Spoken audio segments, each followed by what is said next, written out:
Estimados estudiantes, desarrollaremos ahora la unidad didáctica 4, lípidos y lipoproteínas plasmáticas.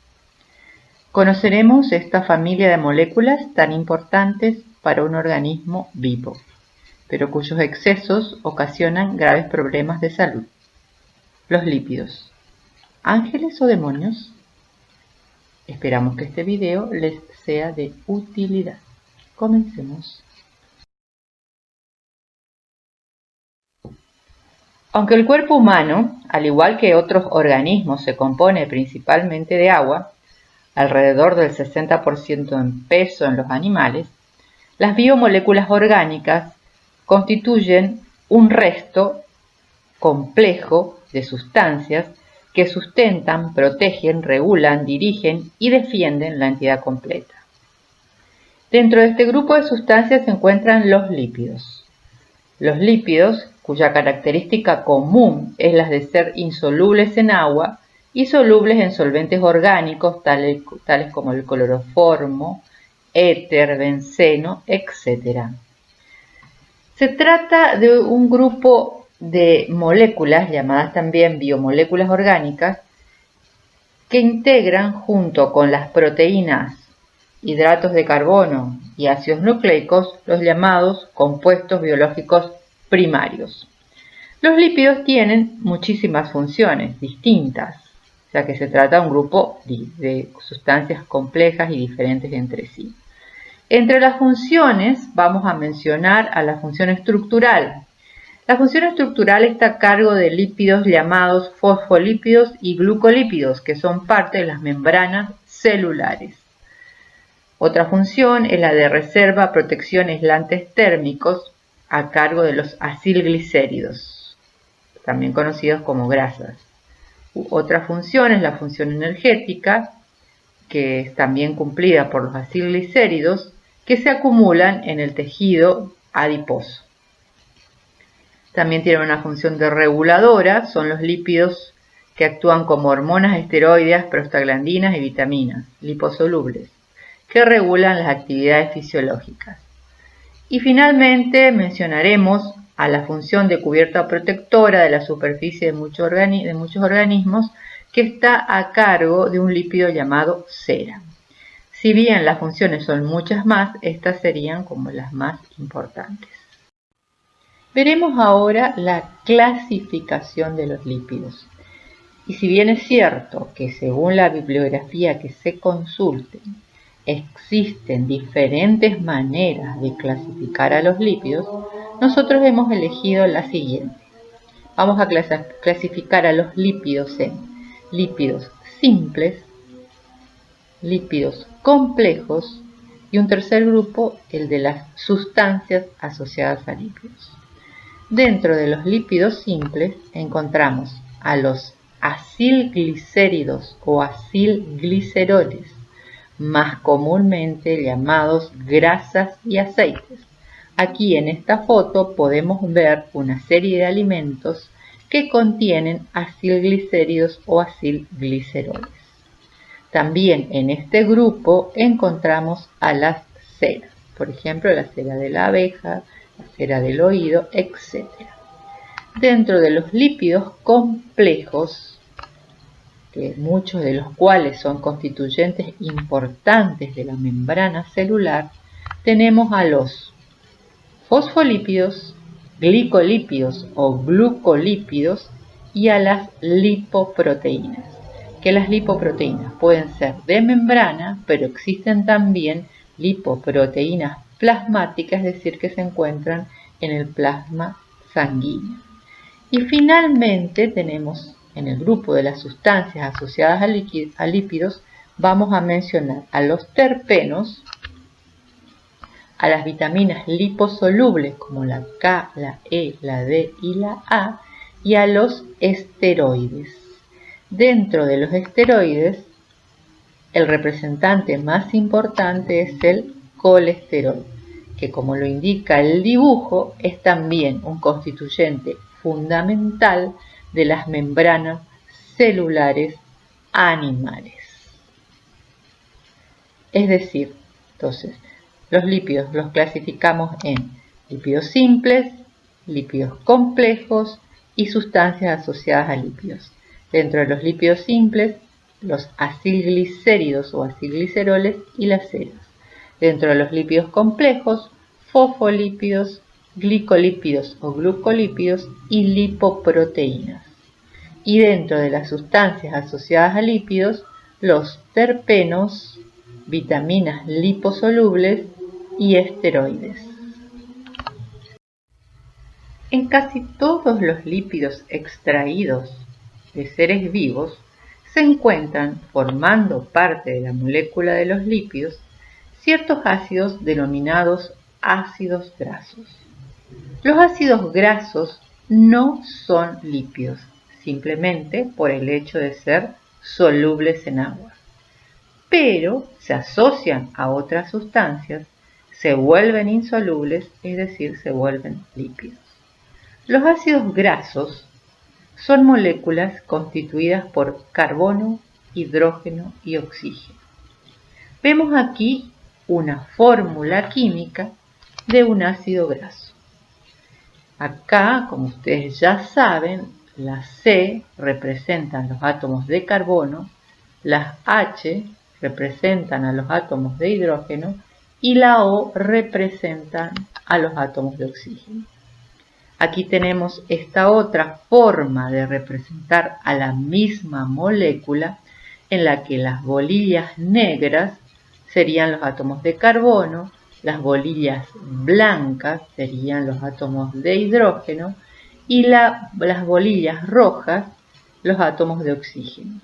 Esta molécula nos permite, esta forma de representar con bolillas nos permite ver la estructura tridimensional de la molécula. Los ácidos grasos, como ya hemos dicho, son moléculas que contienen carbono, hidrógeno y oxígeno. Y tienen además una cadena de carbono lineal. Aquí la vemos, ¿ven? Lineal porque no está ramificada. Esa cadena de carbono puede tener entre 4 a 26 átomos de carbono. En este ejemplo que tenemos aquí, que es la misma molécula aquí abajo, tenemos, si contáramos, 16 átomos de carbono.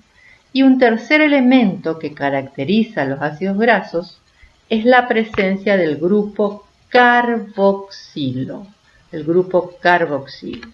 Fíjense, aquí está marcado en rojo este grupo en el que el átomo de carbono está unido por una doble ligadura a un átomo de oxígeno y por una ligadura simple a un oxidrilo, se llama grupo carboxilo. Aquí lo remarcamos en círculo rojo, que en esta molécula sería aquí. Fíjense, doble unión, carbono unido por una doble ligadura al oxígeno y por una ligadura simple al oxidrilo. Toda molécula que tenga cadena de carbono lineal, que esta cadena contenga entre 4 y 26 carbonos, y tenga en uno de los extremos un grupo carboxilo, se considera que es un ácido graso. Le llamamos ácido porque en solución acuosa también va a ceder protones, pero en este caso no es una propiedad que nos interese. En nuestro ejemplo, este ácido se llama ácido palmítico. El ácido palmítico entonces es un ácido de 16 átomos de carbono y, por supuesto, contiene un grupo carboxilo terminal. Veamos ahora otras características de los ácidos grasos. Aquí tenemos al ácido graso llamado ácido palmítico, que es un ácido graso de 16 átomos de carbono y, por supuesto, un grupo carboxilo terminal. Otro ácido graso conocido es el ácido esteárico, que tiene 18 átomos de carbono y, por supuesto, un grupo carboxilo terminal. Y otro ácido graso muy conocido es el ácido oleico. El ácido oleico es un ácido graso también de 18 átomos de carbono y un grupo carboxilo terminal. Es decir, que estas tres moléculas, el ácido palmítico, el ácido esteárico y el ácido oleico, cumplen con la definición de ácidos grasos, es decir, son moléculas que contienen carbono, hidrógeno y oxígeno, nada más. tienen cadenas carbonadas lineales que oscilan entre 4 y 26 átomos de carbono y todos tienen el grupo carboxilo terminal, es decir, los tres son ácidos grasos. Ahora, cuando uno mira con más detalle las moléculas de estos ácidos grasos, encuentran alguna diferencia entre el ácido palmítico y esteárico y el ácido oleico, que yo supongo que ustedes ya la han detectado. Y es la presencia de, en la cadena carbonada, la presencia de un doble enlace entre carbono y carbono, que lo tiene el ácido oleico, pero no lo tiene el esteárico ni el palmítico. Cuando un ácido graso no contiene estos dobles enlaces, se dice que es un ácido graso saturado, es decir, el ácido palmítico y el ácido esteárico son ácidos grasos saturados. En cambio, cuando en algún punto de la cadena carbonada encontramos un doble enlace, decimos que ese ácido graso es insaturado, o sea que el ácido oleico es un ácido graso insaturado. Entonces, presencia de doble enlace, ácido graso insaturado, obviamente en la cadena. Y si en la cadena no hay dobles enlaces, el ácido graso es saturado. Entonces, hasta aquí hemos visto que un ácido graso, para ser considerado como tal, debe tener una cadena de carbono lineal entre 4 y 26 átomos de carbono y un grupo carboxilo terminal. Y que existen dos tipos de ácidos grasos, los saturados y los insaturados, es decir, aquellos que en algún punto de la cadena presentan un doble enlace. Para entender cómo influye ese doble enlace en la estructura del ácido graso, veamos esta diapositiva. En la parte superior tenemos una imagen del ácido graso, de un ácido graso saturado, es decir, aquel que en todas las uniones entre carbono y carbono la unión es simple. En cambio, en la imagen de abajo tenemos un ácido graso insaturado, es decir, que en algún punto de la cadena hay una unión doble. Este es el ácido esteárico, que es un ácido de 18 carbonos, y el de abajo es el ácido oleico, que también tiene 18 carbonos. Y en esta imagen podemos ver qué efecto tiene la presencia del doble enlace en la estructura, afecta la estructura tridimensional. Fíjense que la forma de las moléculas cambia al introducirse el doble enlace. Y al tener distinta estructura tridimensional hace que tenga propiedades físicas y químicas ligeramente diferentes. Vamos a ver ahora, porque es importante conocer por un tema de prevención de las enfermedades, una forma especial de nombrar a los ácidos grasos, o sea, la nomenclatura, utilizando la variante omega. Para eso vamos a utilizar como ejemplo este ácido graso, que ya lo vimos en diapositivas anteriores, es un ácido graso de 18 átomos de carbono, con la doble ligadura y el grupo carboxilo, obviamente. Este es el ácido oleico. Tiene el grupo carboxilo en un extremo, ya lo conocemos, y aquí en este lugar tenemos la doble ligadura entre carbono y carbono, lo que como sabemos convierte al ácido oleico en un ácido graso insaturado. Al carbono que está exactamente en el lado opuesto al grupo carboxilo, o sea, este carbono, se le llama carbono 1, carbono omega 1. Este es el carbono 2, este es el carbono 3, 4, 5, 6, 7, 8 y 9. Cuando llego al carbono 9 me encuentro con la doble ligadura y por eso es que decimos que el ácido oleico es un ácido graso omega 9 y se representa con la letra griega omega. El ácido oleico es un ácido graso omega 9. O sea que el número 9 lo que me está indicando es la posición del doble enlace cuando empiezo a contar desde el extremo opuesto al grupo carboxilo. Veremos ahora los ácidos grasos esenciales o indispensables. Los ácidos grasos esenciales o indispensables son aquellos que no pueden ser sintetizados por el organismo.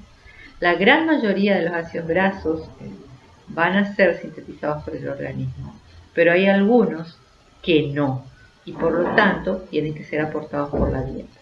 ¿Por qué son importantes? Porque son sustancias precursoras de las prostaglandinas. Consumir estos ácidos grasos tiene un efecto benéfico en la prevención de las enfermedades cardiovasculares.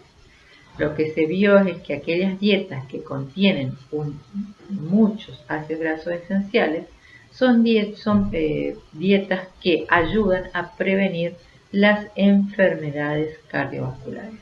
¿Cuáles son los ácidos grasos esenciales o indispensables? El ácido linoleico, que como ustedes pueden ver en la fórmula, es un ácido graso omega 6. Carbono 1, 2, 3, 4, 5, 6. El ácido linoleico es un ácido graso omega 6. Otro ácido graso importante e indispensable es el ácido linolénico, que es un ácido graso omega 3. Si contáramos, veríamos que el doble enlace está en la posición 3.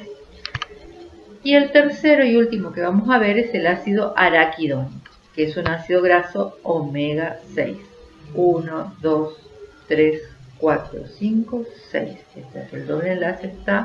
El primer doble enlace está en posición 6. Este es un ácido graso que, al igual que los anteriores, no solo contiene un doble enlace, sino que tiene más de un doble enlace, y por eso se lo llama también ácidos grasos poliinsaturados. ¿Qué tipo de alimentos debo consumir para asegurarme que ingresen a mi cuerpo estos ácidos grasos esenciales? Básicamente pescados de mar, frutos secos, aceite de oliva, etc. Hasta aquí hemos visto qué son los lípidos, qué función cumplen, y hemos avanzado en el conocimiento de los ácidos grasos, que, recordemos, no son lípidos, pero forman parte de la estructura de muchos de ellos. Retomaremos ahora la clasificación de los lípidos. ¿Recuerdan? Los lípidos se clasifican en lípidos simples, lípidos complejos y sustancias asociadas a lípidos. En esta parte del video vamos a avanzar sobre los lípidos simples. Recordemos que los lípidos simples se clasifican en acilglicéridos o acilgliceroles, que son las grasas y aceites, y en las ceras. Esos dos grandes grupos corresponden entonces en la clasificación a lípidos simples. Veremos un poco más sobre ellos. Comenzaremos en primera instancia refiriéndonos al grupo de los lípidos simples conocidos como acilglicéridos o acilgliceroles. Los acilglicéridos o acilgliceroles están ampliamente distribuidos entre los alimentos que consumimos diariamente. Aquí una foto donde muestra algunos de ellos. Lo que nos interesa conocer de los acilglicéridos o acilgliceroles es su estructura química, es decir, cómo es la molécula de un acilglicérido, cómo es una molécula de un acilglicerol. Lo que se sabe es que el acilglicérido está constituido por la unión de una molécula de glicerol o glicerina, cuya fórmula la vemos aquí, que es una molécula que contiene 3 carbonos. Y en cada carbono tenemos un grupo funcional que ustedes ya conocen, es el grupo oxidrilo o hidroxilo. En cada carbono esta molécula tiene un grupo oxidrilo o hidroxilo. Y se va a unir para formar el acilglicérido con esta otra molécula de la que estuvimos hablando hace un momento, que es una molécula de un ácido graso. ¿Se acuerdan? Una cadena carbonada lineal de entre 4 y 26 átomos de carbono y un grupo carboxilo terminal. Este grupo carboxilo del ácido graso es capaz de unirse al grupo oxidrilo de la molécula de glicerina para formar lo que se conoce como una unión éster. Entonces, la unión del oxidrilo al carboxilo da origen a una unión éster. Pero al observar la molécula de glicerina, vemos que en este oxidrilo puede unirse un segundo ácido graso y en este otro oxidrilo un tercero. Es decir, que una molécula de glicerina puede formar unión éster con 1, con 2 o con 3 ácidos grasos. Entonces, los acilglicéridos o acilgliceroles son moléculas que se forman cuando se unen la glicerina o glicerol a 1, 2 o 3 ácidos grasos. Si unimos un solo ácido graso, tendríamos el glicerol unido a un solo ácido graso y esto se llama monoacilglicérido. Mono, que significa uno, acil, que viene de ácido graso, y glicérido de glicerina o glicerol. Pero dijimos que podíamos unir dos, y en ese caso la molécula resultante es un di de 2 acil de ácido graso y glicérido de glicerina o glicerol. E incluso podemos formar un acilglicérido constituido por la unión de glicerol a 3 ácidos grasos, con lo que tendríamos un triacilglicérido o más comúnmente conocido como triglicérido. Obviamente estas son representaciones esquemáticas de las fórmulas químicas de los acilglicéridos. Aquí vemos la fórmula desarrollada. Tenemos la molécula de glicerina con sus 3 carbonos y sus 3 oxigrupos oxidrilos unido a 1, 2 y un tercer ácido graso. O sea que esto sería la fórmula química de un triacilglicérido. Como ven, los ácidos grasos que se unen a la glicerina pueden ser saturados, como el primero que vemos aquí, y el segundo también es saturado. Se trata del ácido palmítico y el ácido esteárico, respectivamente, en el primero y segundo, en la segunda posición. Y el tercer ácido graso que está unido es un ácido graso insaturado. Aquí vemos la presencia del doble enlace. Los triacilglicéridos que a temperatura ambiente son sólidos se llaman grasas. Todos conocemos las grasas. Y si el triacilglicérido es líquido, son los aceites que usamos para cocinar. ¿De qué depende de que un triacilglicérido sea sólido o sea líquido? Del tipo de ácido graso que se unan. Si los ácidos grasos que se unen son insaturados, entonces el triacilglicérido resulta ser un aceite, o sea, es líquido. En cambio, si lo que se unen son ácidos grasos saturados, el triacilglicérido resulta ser una grasa. La grasa del asado, por ejemplo, son triacilglicéridos en los que los ácidos grasos que se unieron son saturados. Las funciones que cumplen estas sustancias en nuestro organismo son variadas. Como todos sabemos, la grasa se acumula en un tejido especialmente que tiene la función de guardar grasas, que es el tejido adiposo y que se encuentra por debajo de la piel. O sea que la función es la de reserva energética. Otra función importante es que las grasas recubren órganos como los riñones, el corazón, y los protegen de esta manera frente a golpes o conmociones. Y la tercera función de las grasas es que vehiculizan vitaminas liposolubles como la K, la E, la D y la A. O sea que son sustancias que en nuestro organismo cumplen funciones importantísimas. El problema es cuando están en exceso. Ya veremos por qué. Como vimos, los acilglicéridos sólidos, o sea, las grasas, cumplen funciones importantes en nuestro organismo. El problema es cuando están en exceso. El exceso de grasas provoca sobrepeso y obesidad, que son condiciones que favorecen la aparición de otras patologías importantes consideradas epidemias en este siglo. Por ejemplo, las enfermedades cardiovasculares, la diabetes, algunos tipos de cánceres y problemas en el aparato locomotor, especialmente artrosis.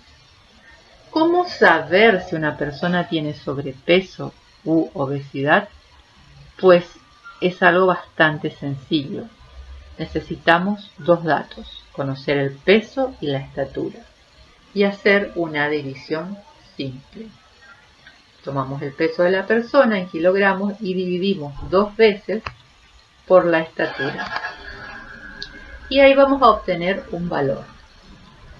Ese valor puede estar entre 18,5 y 24,9, lo que nos está diciendo que tenemos un peso adecuado para nuestra estatura. Estamos en una situación de normalidad.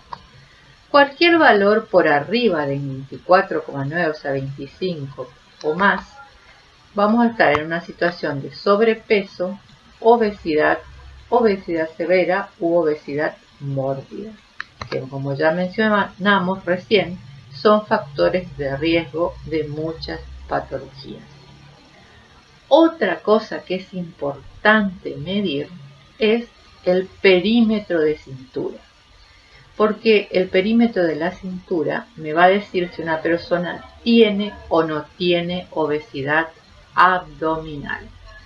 Los valores máximos recomendados en hombres son hasta 102 centímetros y en mujeres hasta 88 centímetros.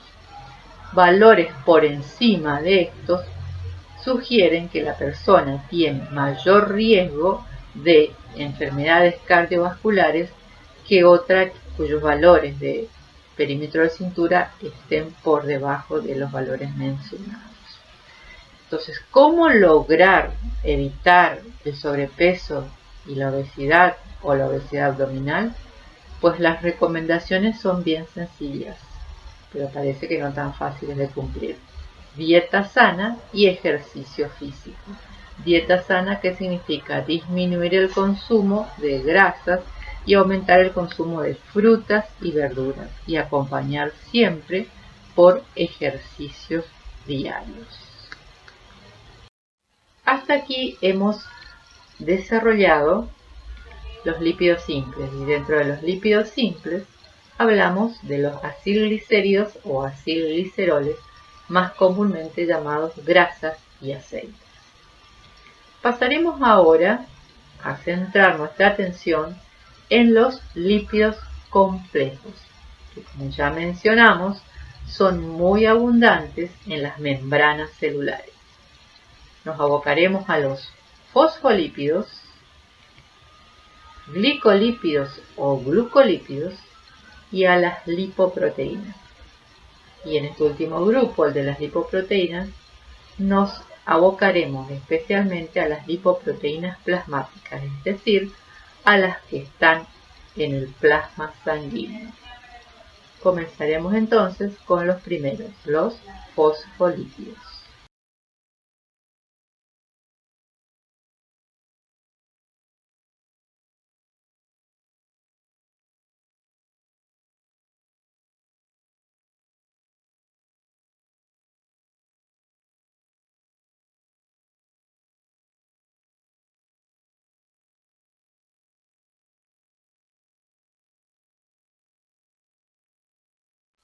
Nos referiremos ahora a los fosfolípidos, que como ya hemos visto son lípidos complejos. Los fosfolípidos son lípidos que contienen fósforo, o mejor dicho, ácido fosfórico en su estructura, y además ácidos grasos y un alcohol. Existen dos tipos de fosfolípidos, los llamados glicerofosfolípidos o fosfoglicéridos y los esfingolípidos. En los primeros, el alcohol que constituye los fosfolípidos es el glicerol, molécula que ya conocemos. Y en los esfingolípidos el alcohol es otro, es la esfingosina. Nos referiremos en primera instancia a los glicerofosfolípidos o fosfoglicéridos. La estructura general de un glicerofosfolípido es la siguiente, se muestra en este esquema. Glicerol unido a uno y a otro ácido graso, o sea, el glicerol unido a dos ácidos grasos, similar a los acilgliceroles o acilglicéridos vistos recientemente. Y en el tercer oxidrilo hay unido un ácido fosfórico que a la vez se encuentra unido a una molécula que puede ser un alcohol de alto peso molecular. Son constituyentes importantes de las membranas celulares. Veamos ahora la representación esquemática de un fosfoglicérido. Ya mencionamos que un fosfoglicérido tiene glicerol unido a dos ácidos grasos y en el tercer oxidrilo un ácido fosfórico unido a un radical, a una molécula que generalmente es un alcohol. Aquí vemos la molécula, pero la misma representación esquemática, pero ubicada de otra manera. Fíjense, acá está el glicerol, que está unido a dos ácidos grasos, y el tercer oxidrilo al fosfato fosfórico y al alcohol. Esta estructura le da a la molécula una forma muy especial. Toda esta parte de la molécula, o sea, la correspondiente a los ácidos grasos unidas al glicerol, constituye el grupo no polar de la molécula, o sea, no polar significa insoluble en agua, y que recibe el nombre de cola. Y toda esta parte, o sea, el ácido fosfórico y el alcohol, le da a la molécula la característica polar, o sea, soluble en agua, y recibe el nombre de cabeza. O sea, cuando se hace la representación súper esquemática de la molécula de fosfoglicéridos o glicerofosfolípidos, se la representa así, que ustedes lo habrán visto muchas veces en la materia anterior a esta, en anatomofisiología. Este es el famoso fosfolípido de la membrana, en la que se representa una cabeza, un redondito, que representaría el fosfato y el alcohol, y estos hilitos que salen de la cabeza, que se llaman cola, que representan a los ácidos grasos.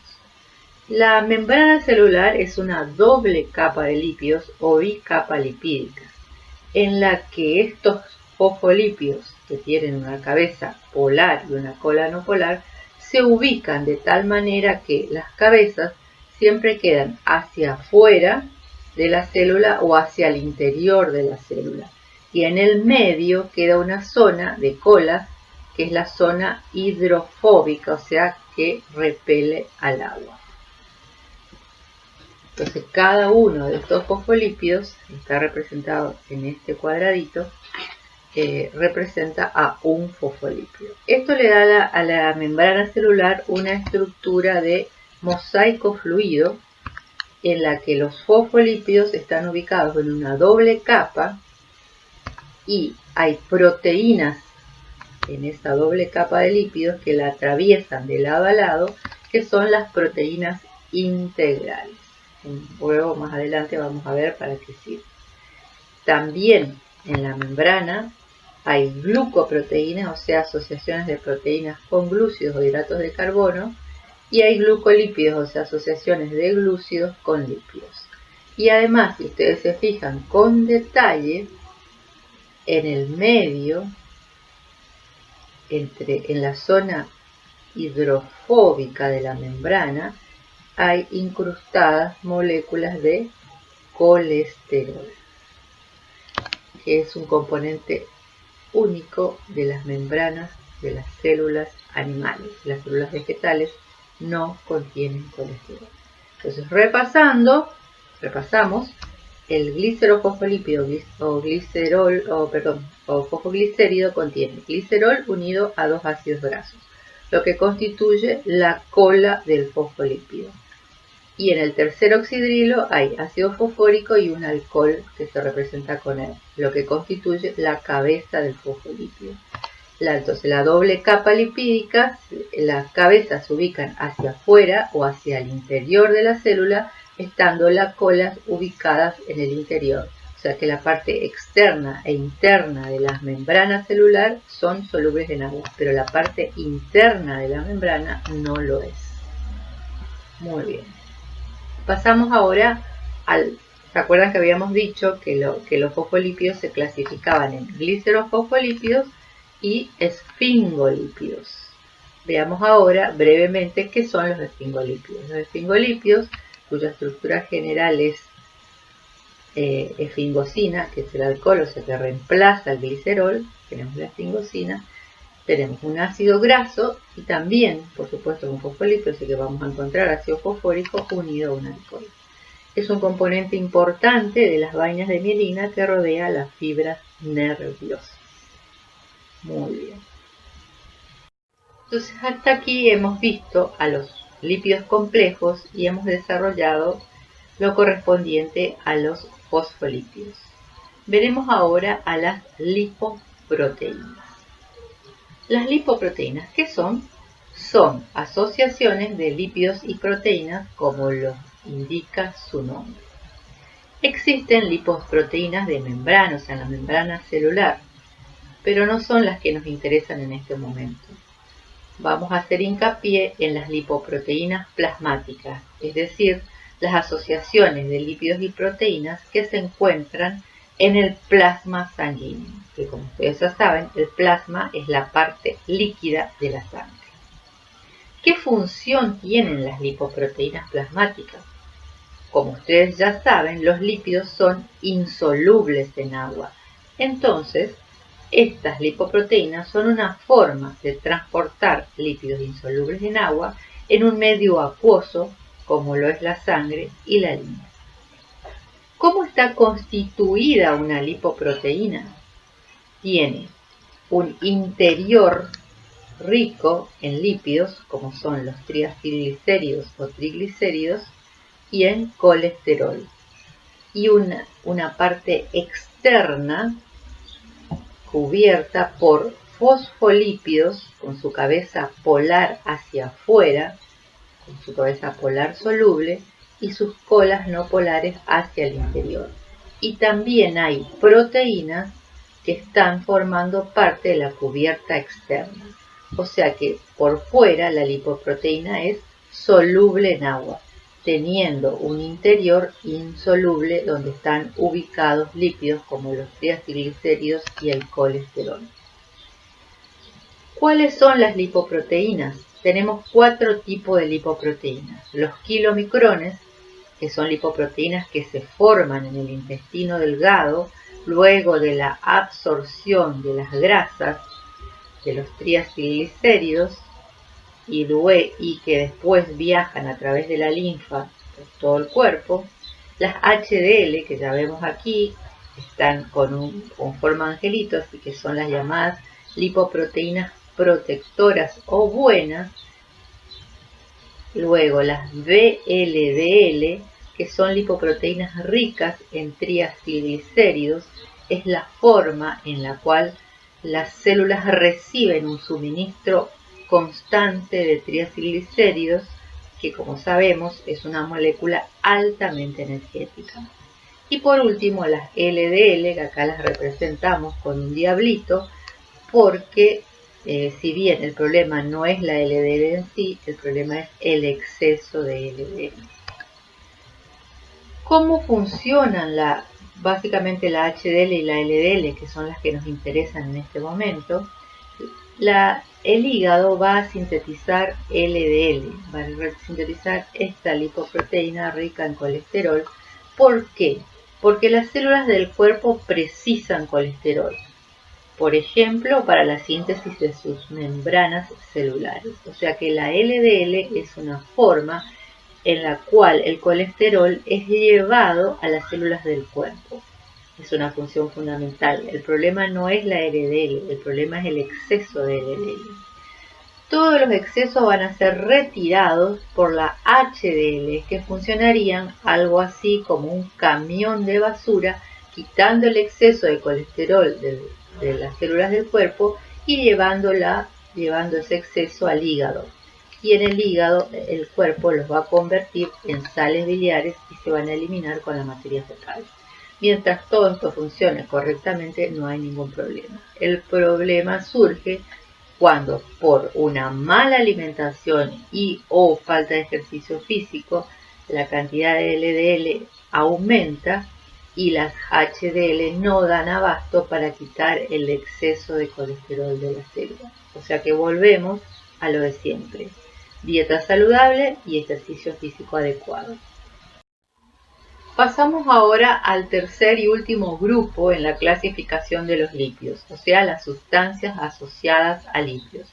Y recordemos que en este grupo se encontraban los terpenos, las vitaminas liposolubles K, E, D y A, y los esteroides. Y dentro de los esteroides, el principal representante, el colesterol, componente fundamental de las membranas celulares, y ya vamos a ver de qué otras funciones. Vamos a ver con un poco de detalle a los esteroides, y dentro de los esteroides vamos a hablar con detalle del colesterol. El colesterol es sintetizado, es una sustancia, una molécula, un compuesto sintetizado por el hígado a partir de ácidos grasos saturados, y también va a ingresar al cuerpo con los alimentos. Es decir, que el colesterol tiene un origen endógeno, que es la síntesis propia del hígado, y un origen exógeno, que es el colesterol que ingresa con los alimentos. Es aceptable un valor de colesterol en sangre menor a 2 gramos por litro, o lo que es lo mismo, a 200 miligramos por decilitro. Ahora, el problema no es el colesterol, el problema es el exceso de colesterol. ¿Por qué? Porque se ha probado sin lugar a dudas que un exceso de colesterol en sangre es factor de riesgo fundamental para el desarrollo de enfermedades cardiovasculares como son el infarto del miocardio, el infarto agudo del miocardio, los accidentes cerebrovasculares, entre otros. Sin embargo, el colesterol es una molécula de fundamental importancia en el cuerpo, ya que, como lo hemos mencionado previamente, el colesterol forma parte de las membranas celulares, estabiliza las membranas celulares. Así, por ejemplo, la membrana celular del glóbulo rojo contiene un 25% de su peso en colesterol. Y además es el precursor de hormonas esteroideas, como las sexuales, los mineralocorticoides y glucocorticoides, lo que nos da idea de la importancia del colesterol en nuestro cuerpo. El problema no es el colesterol en sí, sino su exceso. Y ese exceso, ¿cómo podemos evitarlo? Nuevamente volvemos a lo de siempre: dieta saludable y ejercicio físico. Todos estos nombres no se los vuelvo a repetir porque los tienen en el apunte de cátedra. ¿Qué relación existe entre las enfermedades cardiovasculares y el colesterol? Sabemos que aunque el colesterol desempeña papeles esenciales en el cuerpo animal, por ejemplo, es un constituyente fundamental de las membranas celulares y el precursor de sustancias importantísimas del cuerpo como son las hormonas esteroides, es también el villano principal de la enfermedad cardiovascular. Recordemos y remarquemos que el problema no es el colesterol es una sustancia fundamental para el cuerpo. El problema es el exceso de colesterol. El colesterol es transportado en sangre a través de lo que hemos dado a llamar las lipoproteínas plasmáticas. La LDL es la lipoproteína que transporta el colesterol en sangre, pero a medida que va viajando, yendo hacia las células para llevar ese colesterol, va depositando en las paredes de los vasos sanguíneos, o sea, en el endotelio, ese exceso de colesterol que va a transformarse en las placas de ateroma. Estas placas de ateroma, que son inestables, pueden romperse y conducir a la formación de un trombo que va a obstaculizar el pasaje de la sangre y con ello va a impedir que el oxígeno que llevan los glóbulos rojos llegue a las distintas células del cuerpo, provocándose los infartos agudos del miocardio o accidentes cerebrovasculares. Dos lipoproteínas son fundamentales en este proceso. Ya hemos mencionado la función de las LDL, que es llevar el colesterol a las células, y las HDL son las que, como ya también lo hemos dicho, funcionan como camiones de basura, entre comillas, quitando el exceso de colesterol y devolviendo ese exceso de colesterol al hígado. O sea que el hígado cumple una función fundamental en este proceso. Recordemos también que el colesterol proviene del metabolismo de ácidos grasos saturados. Y cuando hay un exceso de ácidos grasos saturados en la dieta, el hígado los convierte en colesterol. Y este colesterol es el que va a provocar o es uno de los principales responsables de las enfermedades cardiovasculares, no el único. Existen los que nosotros llamamos factores de riesgo, es decir, circunstancias en las que tenemos mayor posibilidad de desarrollar enfermedades cardiovasculares. El colesterol es una de ellas, pero no es la única. Sí es un factor de riesgo importantísimo. Dentro de los factores de riesgo mencionaremos a los no modificables, es decir, circunstancias en las que no podemos hacer nada. Por ejemplo, la edad. Cuanto mayores somos, cuanto más edad tenemos, más posibilidad tenemos de desarrollar una enfermedad cardiovascular. Ahora, nadie puede parar el paso del tiempo, lamentablemente.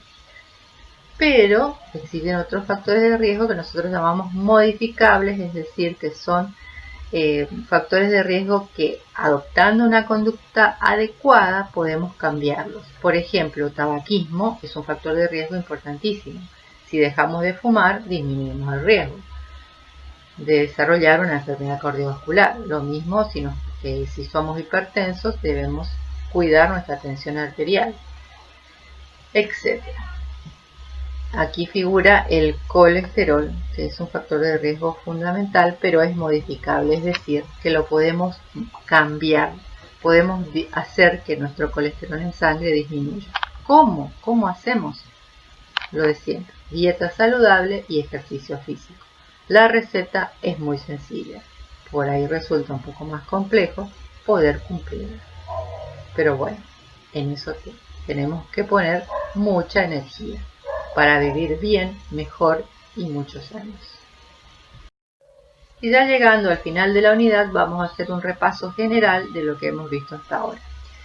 Dijimos que los lípidos son sustancias insolubles en agua y solubles en solventes orgánicos, cuya función es estructural, reserva energética, reguladores, etc. También estudiamos en este capítulo a los ácidos grasos y hemos dicho que los ácidos grasos son moléculas con una cadena carbonada lineal de 4 a 26 átomos de carbono con un grupo carboxilo terminal, que podían ser saturados e insaturados. Y una alimentación saludable debía contener siempre ácidos grasos omega 3 y omega 6, ya que previenen las enfermedades cardiovasculares. Dentro de los ácidos grasos esenciales nombramos al araquidónico, linoleico y linolénico, que eran los precursores de las prostaglandinas. Luego habíamos visto la clasificación de los lípidos, que se clasificaban en simples, como los acilglicéridos, también llamados grasas y aceites, que estaban constituidos por la unión de glicerol y ácidos grasos, 1, 2 o 3 ácidos grasos. Son fuente de energía y se acumulan en el tejido adiposo. Y también dentro de este grupo mencionamos a la sal. Luego teníamos los lípidos complejos, de los que mencionamos a los fosfolípidos, y dentro de este grupo a los fosfoglicéridos, constituidos por glicerol más 2 ácidos grasos más un fósforo más alcohol, y a los esfingolípidos, constituidos por esfingosina, ácidos grasos, fósforo y alcohol, que son constituyentes fundamentales de las membranas celulares. Dentro del grupo de los lípidos complejos también mencionamos a los glicolípidos y luego a las lipoproteínas. Las lipoproteínas, que son una forma en que se transportan los lípidos como el colesterol y los triacilglicéridos en sangre. Había 4 tipos, los kilomicrones, VLDL, LDL, que era la patógena, y la HDL, que llamábamos protectora. Y por último teníamos las sustancias asociadas a lípidos, de los cuales el grupo más importante era de los esteroles o esteroides y cuyo principal representante era el colesterol. El colesterol, que es un constituyente fundamental de las membranas celulares y tiene derivados como son las hormonas esteroideas, los ácidos biliares y los esteroides fecales. Lo que se ha visto es que el exceso en sangre del colesterol es un factor de riesgo fundamental de enfermedades cardiovasculares como los infartos agudos de miocardio y los accidentes cerebrovasculares. Y la forma de prevenir que las enfermedades cardiovasculares se presenten en nuestra vida es con una alimentación saludable, ejercicio regular, libre de tabaco. Muy bien, hemos llegado al final de la unidad. Felicitaciones y adelante.